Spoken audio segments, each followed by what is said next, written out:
In this video, we'll look at using linear models to predict something.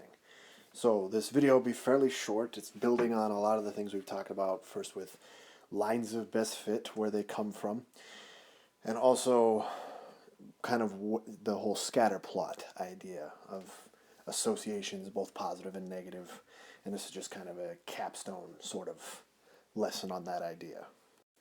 So the whole idea here is if I have some data and I have a graph with a scatter plot. In this case, let's say we're comparing population of a city versus time. And let's say that our best fit line looks something like this. Okay? And what we've got down here is the 1900s, the 2000s, some places in between, some populations on where it's at. And I want to know what's going to happen at 2100. Can I use this line as an equation to predict what's going to happen? And then that would be useful because I need to know how many supplies I'm going to need. Can my city support that amount of people? Will we have enough food? Will we have enough resources? Will we have enough of those kinds of things? And then this would come in more forms. You know, you could take this and apply this to literally anything. How much is my business going to make in a year if things continue on the way they are?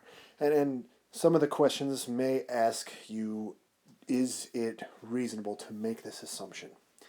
And that would be, you know, if you have a model that might not make sense. So let's say that we have something else going on with our population. Say it's going down, hypothetically.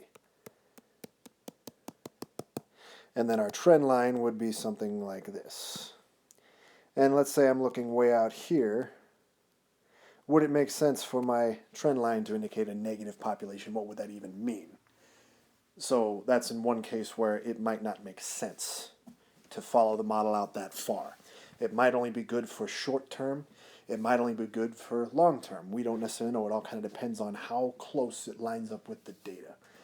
And it may even be possible that it wouldn't make sense at all to use the model to make a prediction. So a lot of the lesson is going to focus on the whys and the hows and calculating a little bit. But largely you're going to be asking those big questions. Is it reasonable to make this estimation given the model?